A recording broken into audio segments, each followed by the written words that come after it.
Hi everyone, I'm JD from Willow Bound Journals. Welcome back to my channel. So in a previous video I showed my completed daily journal. So fun. Love it. And I said that I would show you the next journal that I chose to be my daily journal. And so I've actually done something a bit different for my next journal and chosen my 2021 journal. So this was the journal that I used to record my weekly journal prompts for the year, as well as the major milestones and memories. Those were the things I was documenting in here. But I've decided to do something different, try something new, and use this as my daily journal as well.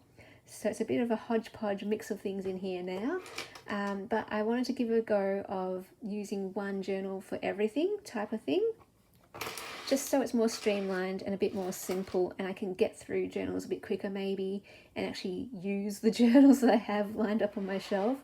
So I'll just give you a bit of a flip through of this and what I've done so far. So I started out just recording the major things, and then this is one of the weekly journal prompts that we did. Here's some more journal prompts. I just got some things covered over because there's photos of other people or details in here that I just need to cover. So it all started off very visual and pretty when I was originally using this for the major milestones.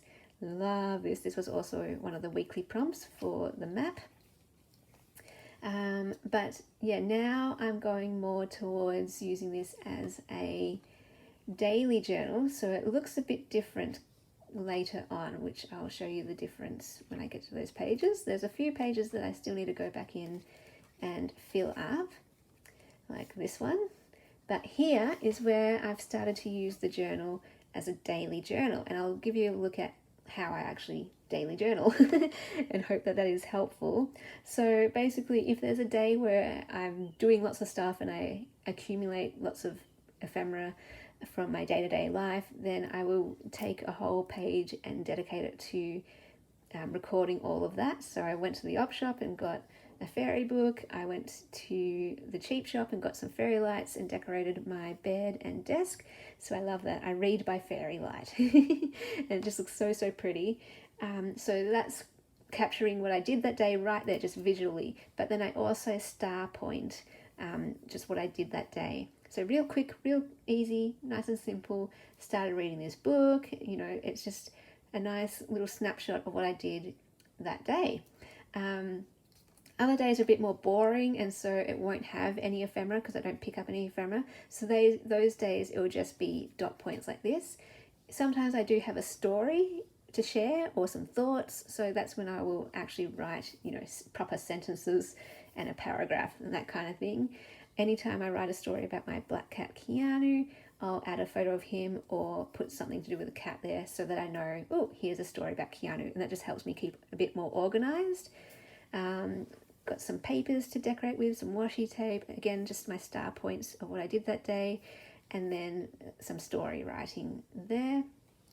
Over here, bit of a combination, just got a photo of my cat to decorate the page, and then some packaging from the fish and chip shop because we had fish and chips that day. So completely random bits and pieces, but all of these real life pieces of ephemera enhance these memories and just reminds me straight away, oh yeah, had fish and chips that day. We don't have fish and chips that often, so that's why it's kind of significant.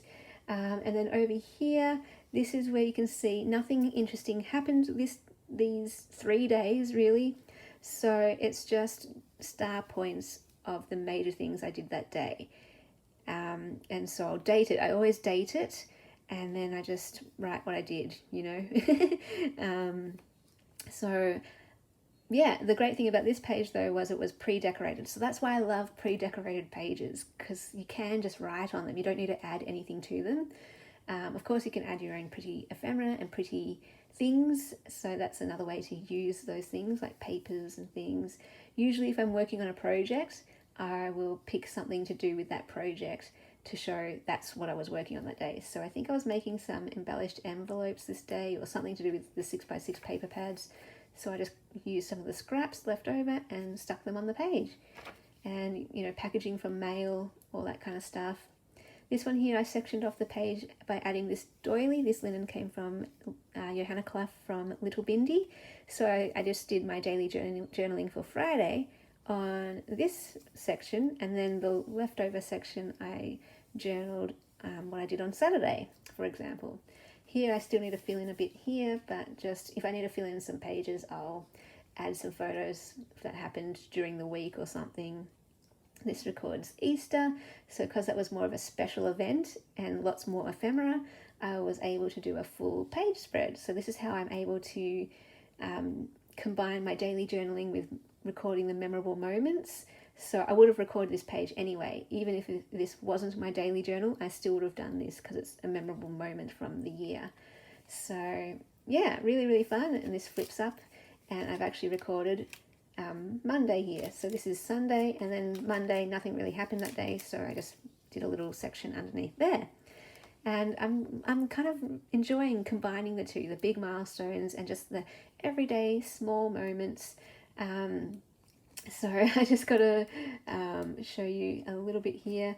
This was my first go taking an Instax photo, and then just more journaling there when I made the Cinderella journal. And then over here you can see now there's not a lot of, obviously didn't go out these days or didn't collect anything, so it's just straight writing about what I did that day. There's 6 days covered here, and I like that you could pretty much cover a whole week over a page spread, and it saves space, because that's also what I'm thinking about. I don't like my journals chunky, so I do want to just have some pages where all I do is write and not add in anything, so that it's you know, nice and not alligator mouth. And so that is where I am up to. And this day I was working on some vintage French pieces, so I thought maybe I could stick that there to highlight that, because I don't want 2 boring pages in a row.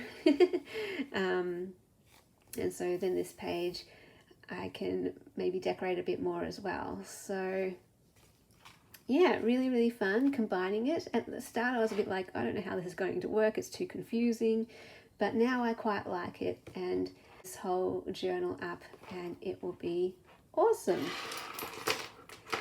So yeah, loving it, and hope that you enjoyed that flip through, and hope that it gives you some ideas for your own ways to use journals. And yeah, I'll keep you posted with how I go using this journal and filling it up. Awesome. Let me know how you journal in the comments, if you've got your own system that works really well for you. And because that's the thing, it always changes as well. Like, I've tried all different styles of journaling, and I'll keep on going and keep experimenting with different types and styles. And for different seasons, different styles will work, or different ways of journaling will work for different times. Or who knows, I might find one that I just love and keep on doing that for the rest of my life. But yeah, this is what's working for me at the moment. And yeah, thank you so much for watching, and I'll see you guys in the next video. Bye guys.